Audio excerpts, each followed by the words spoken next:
Hello അസ്സലാമു അലൈക്കും. അപ്പോൾ ഇന്ന് ഞാൻ വന്നിട്ടുള്ളത് തരിവട്ടിൻ്റെ റെസിപ്പി ആയിട്ടാണ്. ഒരുവിധം എല്ലാവരും കഴിച്ചിട്ടുണ്ടാവും. നല്ല ടേസ്റ്റി ആയിട്ടുള്ള ഒരു സ്വീറ്റാണിത്. അപ്പോൾ എല്ലാവരും ട്രൈ ചെയ്ത് നോക്കാം. നമുക്ക് റവയും തേങ്ങയും ഇരിപ്പുണ്ടെങ്കിൽ വേഗം ഉണ്ടാക്കിയെടുക്കാൻ പറ്റുന്നതാണ്. അപ്പോൾ എങ്ങനെ ചെയ്യുന്നത് നോക്കാം. അപ്പോൾ നമ്മൾ പറഞ്ഞ പോലെ തന്നെ ഇതിന് മെയിനായിട്ട് വേണ്ടത് റവയാണ്. അപ്പോൾ ഞാനിവിടെ 1.5 കപ്പ് റവ എടുത്തിട്ടുണ്ട്. വറുത്തതോ വറക്കാത്തതോ ഏതായാലും കുഴപ്പമില്ല. ഇനി നമ്മൾ ഇതിനകത്തോട്ട് ഒരു 1/2 ടീസ്പൂൺ ചെറിയ ജീരകം ചേർക്കുന്നുണ്ട്. പിന്നെ ഞാൻ ഏകദേശം 1 കപ്പിൻ്റെ അടുത്ത് തന്നെ തേങ്ങ എടുത്തിട്ടുണ്ട്. ചിരകി എടുത്തിട്ടുള്ള തേങ്ങയാണ്. അപ്പോൾ ഇനി നമുക്കിത് നന്നായിട്ട് കൈ വെച്ചിട്ടൊന്ന് തിരുമ്മിയെടുക്കണം. അപ്പോൾ അങ്ങനെ തിരുമ്മുന്ന സമയത്ത് നമ്മൾ റവ നന്നായിട്ടൊന്ന് നനഞ്ഞ് കിട്ടും, തേങ്ങയുടെ ആ നനവൊക്കെ വന്നിട്ട്. അപ്പോൾ നല്ല പോലെ കൈ വെച്ചിട്ട് തിരുമ്മിയെടുക്കുക. ഈ തരിവട്ട തന്നെ പല രീതിയിലും ചെയ്യാറുണ്ട്. അപ്പോൾ ഇന്ന് നമ്മൾ ഉണ്ടാക്കുന്ന രീതിയിലാണ് ഞാൻ ചെയ്ത് കാണിക്കുന്നത്. അപ്പോൾ നന്നായിട്ട് മിക്സ് ചെയ്തിട്ടുണ്ട്. ഇനി നമുക്കൊരു കടായി ഒന്ന് ചൂടാൻ വയ്ക്കാം. അതിനകത്തോട്ട് നമുക്ക് ഈ റവ ചേർത്ത് കൊടുക്കാം. ഏറ്റവും ലോ ഫ്ലെയിമിൽ വെച്ചിട്ട് വേണം കേട്ടോ നമ്മളെല്ലാം ചെയ്യാനായിട്ട്, ഇല്ലെങ്കിൽ റവേൻ്റെ കളറ് മാറിപ്പോവും. അപ്പോൾ ഒത്തിരി അങ്ങ് കളറ് മാറാൻ പാടില്ല. അപ്പോൾ ഇനി നമുക്കിതൊന്ന് വറുത്തെടുക്കണം. റവ നമ്മൾ ഈ വറക്കുന്നതിൻ്റെ കൂടെ തന്നെ ഇതങ്ങ് വെന്ത് കിട്ടും. അതിന് വേണ്ടിയിട്ടാണ് നമ്മൾ വറക്കുന്നത്. അപ്പോൾ ഒരു 5-8 മിനിറ്റ് നമ്മൾ എന്തായാലും വറുത്തെടുക്കണം. അപ്പോൾ ഏറ്റവും ലോ ഫ്ലെയിമിൽ വെച്ചിട്ട് കൈ വിടാതെ ഒന്ന് വറുത്തെടുക്കുക. കാരണം നമ്മൾ കൈ വിട്ട് നമ്മൾ കുറച്ച് നേരം ഒന്ന് ഇളക്കാണ്ടിരുന്ന് കഴിഞ്ഞാൽ അടിവശം ചെറുതായിട്ട് ബ്രൗൺ കളറായി പോവും. അപ്പോൾ അതുകൊണ്ടാണ് എപ്പോഴും ഇളക്കാൻ പറയണേ. നല്ലൊരു വെള്ള കളറ് വേണം ഇതിന്. അപ്പോൾ നമുക്ക് ചെറുതായിട്ടൊന്ന് ഇതുപോലെ ഒന്ന് ഇളക്കിയിട്ട് കൊടുക്കാം. ഇനി ഇതിലേക്ക് നമുക്കൊരു ഫ്ലേവർ കൊടുക്കാനായിട്ട് കുറച്ച് ഏലക്കാപ്പൊടി ചേർത്ത് കൊടുക്കണം. അപ്പോൾ ഞാനിവിടെ ഒരു 1/2 ടീസ്പൂൺ ഏലക്കാപ്പൊടി ചേർത്ത് കൊടുത്തിട്ടുണ്ട്. പിന്നെ നമ്മൾ ഇതുപോലെ തന്നെ ചേർത്ത് കൊടുക്കുന്നത് നെയ്യാണ്. നെയ്യിൻ്റെ ടേസ്റ്റ് ഇഷ്ടമാണെങ്കിൽ മാത്രം നെയ്യ് കൂടുതൽ ചേർക്കാം, അല്ലെങ്കിൽ ഇത്തിരി മാത്രം ചേർത്താൽ മതി. അപ്പോൾ ഞാൻ എന്തായാലും 1 ടീസ്പൂൺ നെയ്യ് മാത്രമേ ചേർത്ത് കൊടുക്കുന്നുള്ളൂ. എന്നിട്ട് നമുക്കിത് നന്നായിട്ടൊന്ന് മിക്സ് ചെയ്തെടുക്കാം.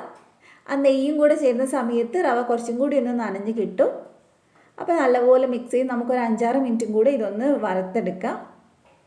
ഇത് കഴിച്ചിട്ടുള്ളവരൊക്കെ എന്തായാലും ഒന്ന് കമൻറ്റ് ചെയ്യാം കേട്ടോ, നിങ്ങൾക്ക് ഇഷ്ടമാണോ എങ്ങനെയാണെന്നൊക്കെ ഉള്ളത്. പിന്നെ ഞാൻ ഇതിലേക്ക് ഒരു 1/4 കപ്പ് പഞ്ചസാര ചേർത്തിട്ടുണ്ട്. 1 കപ്പ് വരെ നമുക്ക് ചേർത്ത് കൊടുക്കാം. നല്ല മധുരം വേണമെങ്കിൽ 1 കപ്പ് ചേർത്ത് കൊടുക്കണം. 1/4 കപ്പ് ആകുമ്പോൾ ഏകദേശം ഒരു മീഡിയം മധുരം ഉണ്ടാവുള്ളൂ. ഇനി നമുക്ക് നന്നായിട്ട് മിക്സ് ചെയ്തെടുക്കാം. ഇനിയിപ്പോൾ ചൂടാവുന്ന സമയത്ത് ആ പഞ്ചസാരയും കൂടി അലിഞ്ഞിട്ട് റവയിൽ നന്നായിട്ട് മിക്സായി കിട്ടും. അപ്പോൾ നമുക്ക് ലോ ഫ്ലെയിമിൽ വെച്ചിട്ട് തന്നെ പിന്നെ ഒന്ന് ഇളക്കിയിട്ട് കൊടുക്കാം. അപ്പോൾ അത്യാവശ്യം പഞ്ചസാരയൊക്കെ ഒന്ന് മെൽറ്റായി തുടങ്ങുന്ന സമയമാകുമ്പോൾ നമ്മൾ ഇതിലേക്ക് ഒരു 1/4 കപ്പ് തിളച്ച വെള്ളം ഒഴിച്ചു കൊടുക്കുകയാണ്. അത് മുഴുവനായിട്ട് ഒരുമിച്ച് ഒഴിക്കണം എന്നില്ല, നിങ്ങൾക്ക് കുറച്ചായിട്ട് വേണമെങ്കിൽ ഒഴിച്ച് നോക്കിയിട്ട് ചേർത്താലും മതി. അപ്പോൾ ഇതിപ്പോൾ ഇവിടെ റെഡി ആയിട്ടുണ്ട്. ഇനി നമുക്ക് ഫ്ലെയിം ഓഫ് ചെയ്തിട്ട് ഇതൊരു ബൗളിലേക്ക് മാറ്റി കൊടുക്കാം. ചൂടാറുന്നതിന് മുമ്പ് തന്നെ നമ്മൾ ഇതിൻ്റെ ഷേപ്പൊക്കെ റെഡിയാക്കി എടുക്കണം. അപ്പോൾ വേഗം തന്നെ നമുക്കിതൊരു ബൗളിലേക്ക് മാറ്റി കൊടുക്കാം. അപ്പോൾ ഞാനിതൊരു ബൗളിൽ മാറ്റിയിട്ടുണ്ട്. ഇനി ഇതുപോലൊരു കുട്ടി ബൗൾ എടുത്തിട്ട് അതിലേക്ക് ഞാൻ കുറച്ച് നെയ്യാക്കി കൊടുക്കുന്നുണ്ട്. എന്നിട്ട് ഇതിനകത്തോട്ടാണ് ഞാനിത് നിറച്ചിട്ട് ഷേപ്പാക്കി എടുക്കാൻ പോകുന്നത്. നിങ്ങൾക്ക് ഏത് ഷേപ്പിൽ വേണമെങ്കിലും ചെയ്യാം, പക്ഷേ സാധാരണ തരിവട്ട് ഉണ്ടാവുക ഈ ഒരു റൗണ്ട് ഷേപ്പിലാണ്.